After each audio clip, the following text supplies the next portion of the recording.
আমার ভাইয়ের আমার, হযরতে মালিক ইবনে দিনার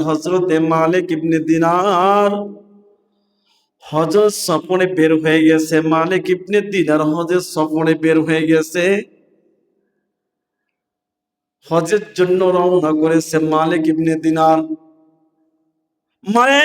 দিনার তাকাই দেখে একটি কাক উড়াল দিয়ে যাইতেছে, আর এই কাকের মুখে এক টুকরা রুটি। কাক যেদিকে যায় মালিক ইবনে দিনারও সেদিকে যায়। একটু সামনে আগায়া তাকায় দেখলেন মালিক ইবনে দিনার অসহায় একজন ব্যক্তি, পা বাঁধা হাত বাঁধা অসহায় অবস্থায় পড়ে আছে।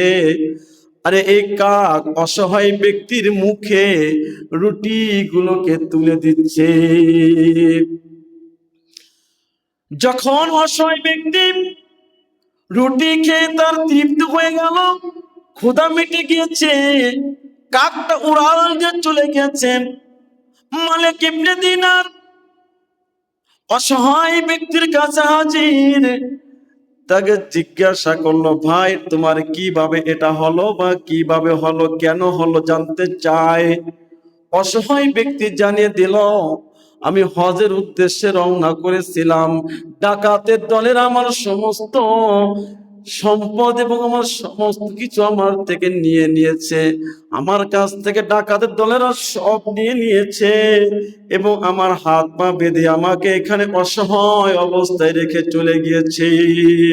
আমি একদিন, দুই দিন, তিন দিন, চার দিন, পাঁচ দিন পর্যন্ত আমার আল্লাহকে ডাকতেছিলাম।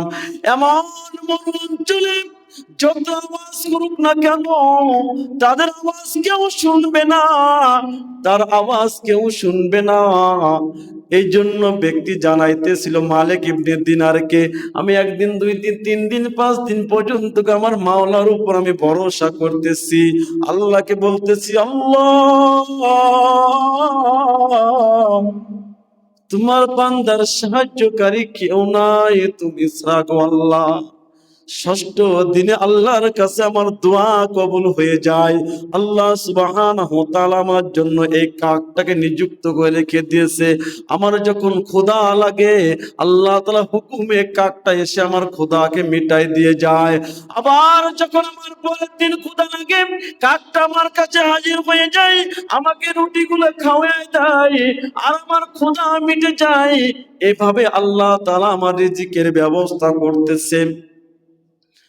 মালিক ইবনে দিনার কথাগুলো শুনে তিনার চোখের পানি আর ধরে রাখতে পারলেন না, কাঁদতেছিল। হাতের রশিগুলো খুলে দিল, পায়ের রশিগুলো খুলে দিল। আল্লাহর গোলামকে নিয়ে মালিক ইবনে দিনার হজের উদ্দেশ্যে রওনা হয়ে গেল। আমার ভাইরা, যাইতে যাইতে একটু দূরে যখন যাই, দুইজন ব্যক্তি পিপাসিত হয়ে গিয়েছে। তাকাই দেখে অনেকগুলো হরিণ, এক হরিণের পাল, অনেকগুলো হরিণ, তারা একটা গর্তের থেকে তারা পানিগুলো খাইতেছে, পানি পান করতেছে। মালিক ইবনে দিনার বলে, আমাদের দুইজনে হাঁটার আওয়াজ পেয়ে এই হরিণগুলো ওখান থেকে চলে গেল।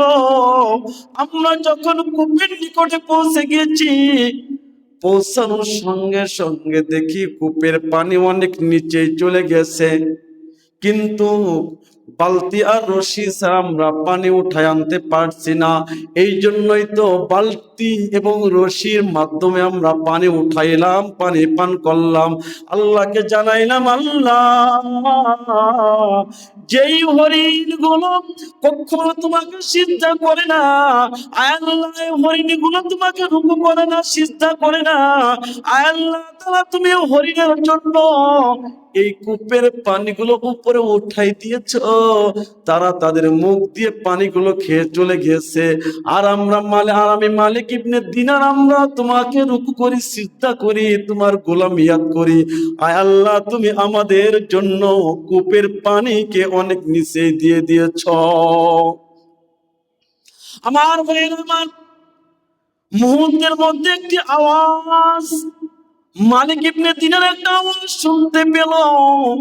আওয়াজের ভিতরে জানতে ছিল, মালিক ইবনে দিনার রে, ওই হরিণ এবং হরিণ গোলা আমি মাওলার উপর তাওয়াক্কুল করেছে, আমি আল্লাহর উপর ভরসা করেছে, এই জন্য আমি আল্লাহ তাআলা ওদের জন্য কূপের মুখ বরাবর পানি পৌঁছে দিয়েছি।